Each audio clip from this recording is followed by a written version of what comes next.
Yo, what's good? It's none illa. You tuned into Mogul Mined, and this is Let's Talk Music. And this is 5 things you should know before becoming an artist. 1. Support will not always be there.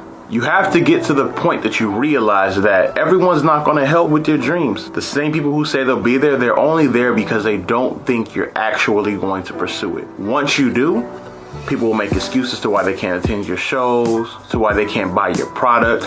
And most importantly, it's not their job anyway. Your closest friends and families should support, but let's be honest. Most of the income will come from other people, complete strangers who don't know you. So if you're going to pursue being an artist, don't be let down or discouraged by the fact that people will drop out from supporting you. They're supposed to. That's just how the game works. 2, it costs time, money, and relationships. Those are expensive things to pay. And the funny thing about it is, the least important is the money. Why? First of all, you're going to pay for studio time. You're going to pay for beats. You're going to pay for videos. You're going to pay for everything it takes to be an artist. Remember that. But you can't get your time back that you're investing into the studio, investing into learning your craft, investing in other ways for you to grow. And you're going to lose relationships, especially if the people you were with never thought you would chase this. It could be girlfriends. It could be boyfriends. It could be family. It could be your parents. Most people do not truly, this goes back to the support factor. Most people don't support what an artist has to do in order to succeed and get somewhere. So realize when you can't go to events, when you can't go to like birthday parties and gatherings because you have something music related, it'll really rub people the wrong way until you make it. So don't let that discourage you. Keep pushing.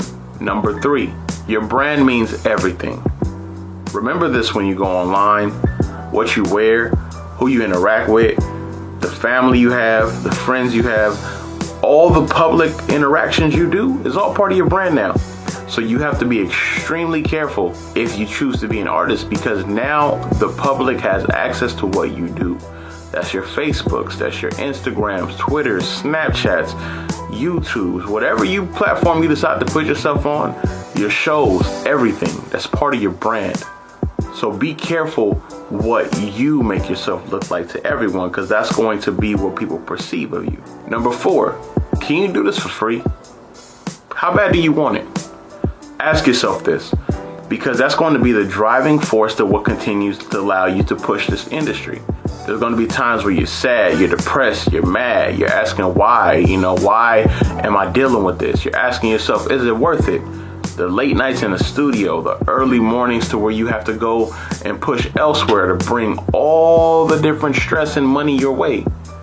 Ask yourself, could you see yourself doing this for free?